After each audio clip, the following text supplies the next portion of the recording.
Hello students, welcome back to Claric concepts unleashing the conceptual learnings.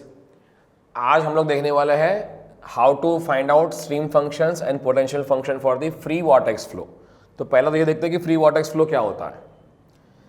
तो आपको मैं एक वीडियो दिखाता हूँ खाली जस्ट फॉर योर अंडरस्टैंडिंग कि आपने ये बहुत बार देखा होगा ओपन वाटर बॉडीज़ में कि ऐसा कोई सर्कुलेटरी मोशन पानी के अंदर होता है, राइट। तो ये क्या है, ये कुछ नहीं है, फ्री वॉर्टेक्स फ्लो है। अब आप देखिए फ्री वॉर्टेक्स फ्लो मतलब कोई उसको घुमा नहीं रहा है एक्चुअली, और इसकी आप देखिए कोर जो है, कोर पे वेलोसिटी हाईएस्ट है। कोर से आप दूर जाएंगे वेलोसिटी आपका थोड़ा कम दिखता है, पानी का वेलोसिटी, राइट। तो कोर पे बहुत हाईएस्ट वेलोसिटी है। तो इस तरह के फ्लो को हम बोलते हैं फ्री वॉर्टेक्स फ्लो। अब इसकी प्रॉपर्टीज क्या होती है, जैसे फ्री वॉर्टेक्स फ्लो जो है ना, दिखता है वॉर्टेक्स है, बट अगर आप क्लोजली ऑब्जर्व करेंगे तो वो इरोटेशनल फ्लो है। कैसे? आप उसमें ऑब्जेक्ट डाल दो कोई एक, आप ये जो बॉल है इसकी जो एक्सिस आपको दिख रही है, इस एक्सिस को चेक करो। ये एक्सिस भले राउंड मोशन में जा रही है बट खुद की एक्सिस पे घूम नहीं रहा है। आप चेक कीजिए ऐसी कैसी रह रही है। देखो ये बॉल को मैं पकड़ रहा हूँ, आप देख रहे हो। इसका मीनिंग क्या है? इसका मीनिंग ये है कि जो फ्लो अंदर हो रहा है, फ्लूइड एलिमेंट अपने एक्सिस पर नहीं घूम रहा है, भले वो ओवर टर्निंग हो रहा है बट अपने एक्सिस पे घूम नहीं रहा है। इसका मीनिंग ये क्या है? इरोटेशनल फ्लो है। अब ऐसा केस में अगर इस फ्लो को मैं दिखाऊं एक्सिस के थ्रू, तो ये क्या हो रहा है, आपका एक्स और वाई में सपोज मार्क करता हूं, तो कुछ पॉइंट ए पॉइंट पे अगर मुझे वेलोसिटी फाइंड करनी है उस पार्टिकल की, तो कैसी है? टेंजेंशियल है। बी पॉइंट पे करनी है तो कुछ ऐसी वेलोसिटी है, थोड़ी कम है। जैसे मैं कोर से दूर जा रहा हूं ना, वेलोसिटी कम हो रही, चेक करो। और इसका वेक्टर जो है वो कैसे डिफाइन कर रहा हूं मैं? V A is 0, you theta है। अब देखिए यहां पर हमको पोलर कोऑर्डिनेट सिस्टम यूज करेंगे। पोलर मतलब आर और थीटा फ्रेम। तो आर थीटा मतलब क्या, अगर ये मेरा पॉइंट है तो इससे रेडियल डायरेक्शन बाहर निकल रही है, तो ये वाली कंपोनेंट तो कुछ भी नहीं है, तो इसलिए रेडियल कंपोनेंट 0 है। पूरा का पूरा आपका थीटा में ही है वेलोसिटी। सिमिलरली बी में भी देखेंगे पूरा थीटा में ही आपका रेडियल कंपोनेंट 0 है, राइट। तो ऐसी जो फ्री वॉर्टेक्स फ्लो है, इनका जो रेडियल कंपोनेंट जो होता है, इनका जो रेडियल कंपोनेंट जो होता है वो 0 होता है। अब दूसरी बात कि थीटा कंपोनेंट जो है, ये वाली वेलोसिटी, अब इसकी वैल्यू भी देखेंगे आप, थीटा वाली वैल्यू, तो जैसे जैसे आप रेडियस से अंदर आ रहे हैं वैसे वैसे ये बढ़ रही है। तो ये आपकी जो लाइन दिख रही है ना ग्रीन कलर की, ये जो लाइन आपकी दिख रही है वो आपकी क्या हो रही है? इंक्रीज हो रही है, ठीक है। ये लाइन आपकी जो हो रही है वो इंक्रीज हो रही है, मतलब आपकी वेलोसिटी जो है वो थीटा वाली velocity with respect to r increase. जैसे आर डिक्रीज हो रहा है, वेलोसिटी इंक्रीज हो रही है। और ये पाया गया है कि ये जो फंक्शन है आर का, that is nothing but c divide by 2 pi, c is some constant. तो ये जो यू थीटा जो होगा ना वो कुछ नहीं है, this is a constant by 2 pi r. तो ये पूरा कांस्टेंट है। अब जैसे आर आपका कम होता जाएगा वैसे ओवरऑल रेशियो क्या होगा? बढ़ता जाएगा। इसीलिए आपका u theta is increasing with respect to decrease in radius. इसलिए आप देखोगे ये जो कोर था, core will be at highest velocity. तो साइक्लोन भी जो आता है ना उसमें ऐसा होता है, कोर में हाईएस्ट वेलोसिटी होती है, दूर जाओगे वेलोसिटी कम होती है, ठीक है। तो इस तरह के फ्लो के लिए हमें क्या निकालना है? स्ट्रीम फंक्शन और पोटेंशियल फंक्शन। पहले मैं ये डिफाइन कर लूं कि वेलोसिटी फील्ड कैसी आपकी है। वेलोसिटी फील्ड ऐसी कुछ है। अब हम लोग आर और थीटा प्लेन करेंगे, मतलब पोलर कोऑर्डिनेट। अब यहां पर समझ लो कि पोलर कोऑर्डिनेट में स्ट्रीम फंक्शन और पोटेंशियल फंक्शन कैसे डिफाइन हुआ है। पहले हम ये देख लेते हैं। अगर मेरा फ्लो ऐसा कुछ है, यू आर ई आर, जैसे अपन आई जे के यूज करते थे कार्टेशियन में, हम लोग ई आर यूज करते हैं unit vector along r direction, plus u theta e theta, where e theta is the unit vector along theta direction. ये आपका वेलोसिटी का फील्ड है। अब how is stream function defined? Stream function ये कहता है अगर मेरा फाई जो है, if phi is a function of r and theta, this can be said as stream function only if differentiation of phi with respect to theta, हम जैसे उसके कार्टेशियन में करते थे वैसा ही, तो वो आपको क्या देना चाहिए? आइडियली यू आर देना चाहिए।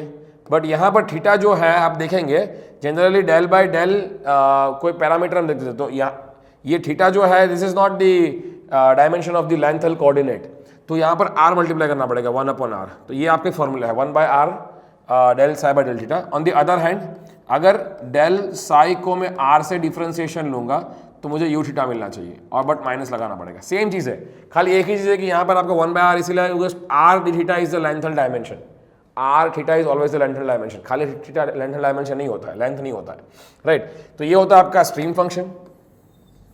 दूसरा हम बात करेंगे वेलोसिटी पोटेंशियल की। अब वेलोसिटी पोटेंशियल कैसे डिफाइन है? v is equals to del psi. तो डेल क्या है यहाँ पे? For this polar coordinate del क्या होता है? Del by del r e r plus 1/r del by del theta e theta, ऐसा होता है। क्योंकि अगर मैं कह रहा हूं कि r d theta is the length direction, इसलिए इसके आप फाई लगाओगे तो आपको मिलेगा वेलोसिटी। अब इसका मीनिंग क्या हुआ? इसका मीनिंग ये हुआ, अगर आपको निकालना है यू आर, तो ये क्या होता है? V is u r e r plus e theta और यू थीटा। तो ई आर के आगे जो आपका है ये फाई आपको यहाँ भी लगाना पड़ेगा और यहाँ भी लगाना पड़ेगा, राइट? तो u r is nothing but this, तो यू आर क्या हो जाएगा? U r is equals to del psi by del r, del phi by del r, और यू थीटा क्या हो जाएगा? दिस वन, तो u theta is equals to 1/r del psi by del theta. तो ये आपका है वेलोसिटी पोटेंशियल। तो अब इसको यूज करके हम निकालेंगे दोनों के फंक्शंस, ठीक है? ऑलराइट, तो let me clear all this out और फिर हम शुरू करते हैं। तो मेरा वेलोसिटी फंक्शन जो क्या दिया हुआ है, u r e r plus u theta e theta. पहले मैं निकालता हूं स्ट्रीम फंक्शन। अब मेरा यू आर क्या है? U r is equals to, इस फ्लो के लिए यू आर मेरा क्या है? मैंने बताया था कि यू आर, बिकॉज कोई रेडियल तो कोई फ्लो ही नहीं है, आपके 0 0 वैल्यूज है यू आर के, देखो 0 0, तो यू आर मेरा क्या है? 0 है। What is u theta? U theta is equals to c by 2 pi r, जो कि ये है। अब क्या कर रहा है? Stream function. तो मुझे इतना पता है कि स्ट्रीम फंक्शन को अगर मैंने थीटा से डिफरेंशिएट किया और 1/r लगाया तो I will get u of r। On the other hand, अगर मैंने स्ट्रीम फंक्शन को थीटा से r से डिफरेंशिएट किया और -1 लगा दिया तो मुझे मिल जाएगा u ऑफ थीटा। अब u ऑफ r क्या है? 0 है, तो मैं कर दूंगा del psi by del theta 1/r is equals to 0। तो del psi by del theta is equals to 0। इसका मीनिंग क्या है? इसका मीनिंग ये होता है, जो स्ट्रीम फंक्शन है Sai is not a function of theta, theta का फंक्शन नहीं है, क्योंकि ये थीटा के साथ डेरिवेटिव करते हैं, आंसर 0 आ रहा है। अब यहाँ पे आता है, तो minus del phi by del r जो है, इसको मैं माइनस यहाँ पे लेके जाऊंगा, तो ये माइनस यू थीटा हो जाएगा। यू थीटा की वैल्यू लगा दूंगा मैं यहाँ पे, del psi by del r equals to minus of c divided by 2 pi r. Now integrating with respect to r, तो क्या होगा चेक कर लेते हैं। मैं del psi by del r into d r is equals to minus c upon 2 pi r d r, उसका integration both the sides. तो ये कैंसल एंड आउट, और आपका इंटीग्रेशन ऑफ डेल साई मैं यहाँ पे कर रहा हूँ आगे। इंटीग्रेशन ऑफ डेल साई क्या मिलेगा आपको? Just psi, psi is equals to c by 2 pi common 1/r का रहेगा logarithmic r l n r, तो minus c over 2 pi common, ये हो जाएगा एल एन आर, ठीक है, और plus constant c plus any constant let's say. अब ये मैं इसलिए लिख रहा हूं any constant because function of theta नहीं लिखा। वाई? बिकॉज साई तो ऑलरेडी डिफाइन हो चुका है कि साई थीटा का फंक्शन है ही नहीं, तो यहाँ पे एफ थीटा लिखने की जरूरत नहीं थी, खाली कांस्टेंट सी। और इसको भी आपको निग्लेक्ट करना है, इसको निग्लेक्ट कर सकते हैं 0 दे करके फॉर दी स्टैंडर्ड केस। तो आपका क्या बचा? खाली psi is equals to 1 minus c divide by 2 pi l n of r. अब ये देखेंगे, ये अगर लाइन्स ड्रॉ करेंगे ना, तो अल्टीमेटली ये वाली लाइन्स है, ये वाली, this is your Sai 1, this is your Sai 2। मतलब एक पर्टिकुलर रेडियस पे एक पर्टिकुलर r1 आपका ये कांस्टेंट रहेगा, तो एक पर्टिकुलर रेडियस जैसे r1 ये साई 1 मिल रहा है, आपका r2 साई 2 मिल रहा है, समझ में आया? सर्कुलर जो लाइन्स है वो क्या है? सारी स्ट्रीम लाइन्स की है या स्ट्रीम फंक्शंस की है। अब हम क्या करेंगे? I would like to know potential function. तो पोटेंशियल फंक्शन फाई, पहले तो मैंने बता दूं कि ये डिफाइन कैसे हुआ था, this should be grad of phi.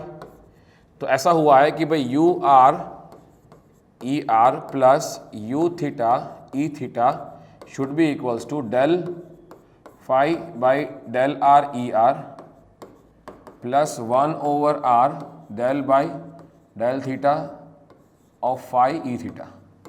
अब आप चेक कर लीजिए यू आर मेरा क्या है? ये है, तो मतलब u r is equals to del phi by del r. इसका मतलब यू आर मेरा क्या है? फंक्शन ये हमने डिफाइन कर लिया ना, यू वेलोसिटी फील्ड क्या है? वेलोसिटी फील्ड ऐसी है कि आपका यू आर 0 है, u r is equals to 0 और यू थीटा आपका ये वाला है, तो u r is 0, that is del phi by del r is 0। इसका मीनिंग क्या होता है? इसका मीनिंग ये होता है कि phi is not a function of r. ठीक है, अब नेक्स्ट यू थीटा क्या होता है, इसके बराबर। तो कह सकता हूं मैं कि 1/r del phi by del theta is equals to u theta, but इसको मैं यहाँ लेके जाऊंगा तो del phi by del theta equals to u theta into r. del phi by del theta equals to u theta मेरा क्या है, c/2 r into r, r cancel. अब मैं दोनों साइड से इंटीग्रेट करूंगा, del phi by del theta d theta integration equals to integration c/2 d theta. ठीक है, अब ये कैंसल, ये खाली फाई बचेगा, c/2 कांस्टेंट बाहर आ जाएगा, इंटीग्रेशन थीटा मतलब थीटा बचेगा खाली, और फंक्शन ऑफ आर ऐड कर सकते थे, बट सिंस फाई यहाँ पे ऑलरेडी बोल दिया कि phi is not a function of r, तो यहाँ पे एफ ऑफ आर ना लेकर कांस्टेंट लेंगे, कांस्टेंट को डायरेक्टली जीरो बोल सकते हैं अभी के लिए, क्योंकि हम लोग स्टैंडर्ड मान के चल रहे हैं कि 0,0 जैसे पास हो रही है वो आपकी फाई इक्वल टू 0 है। तो फाई की वैल्यू क्या है, सी थीटा बाई 2 मतलब क्या, कांस्टेंट थीटा पे फाई कांस्टेंट है। कांस्टेंट थीटा मतलब क्या होता है, जैसे अगर मैं बोलता हूँ कि थीटा इक्वल टू 0 मतलब ये लाइन आई, तो आपका फाई इक्वल टू 0 हो गया। थीटा इक्वल 10 रेडियंस पे आपकी ये मान लो ये आई 10 डिग्रीज पे, 30 पे ये, तो ये आपकी सारी क्या है, फाई इक्वल टू कांस्टेंट की लाइन से। कांस्टेंट मान लो C1 C2 मैं नाम दे रहा हूँ खाली ऐसे, फाई इक्वल टू C3। और ये लाइंस क्या थी मेरी, सर्कुलर, हमने देखा circular line is what for the Sai, Sai 1 Sai 2 Sai 3। अब अगर देखेंगे यहां पर भी जहां भी पॉइंट आप मार्क कर रहे हो, तो ये जो आपकी ये जो लाइन है सपोज स्ट्रीम लाइन और स्ट्रीम फंक्शन और potential function, they are all interacting at 90 degree. आप चेक करो हर जगह पे, हर एक पॉइंट 90 डिग्री पे है। ठीक है, so this is one of the key takeaway that you should know कि कोई भी फ्लो जो इरोटेशनल और इनकम्प्रेसिबल है, आपका वेलोसिटी पोटेंशियल फंक्शन और स्ट्रीम फंक्शन दोनों 90 डिग्री पे ही इंटरसेक्ट होता है। ठीक है, आई होप समझ में आया आपको कैसे वेलोसिटी पोटेंशियल फंक्शन और स्ट्रीम फंक्शन निकालना है for the free vortex flow. Thank you so much, see you in the next class.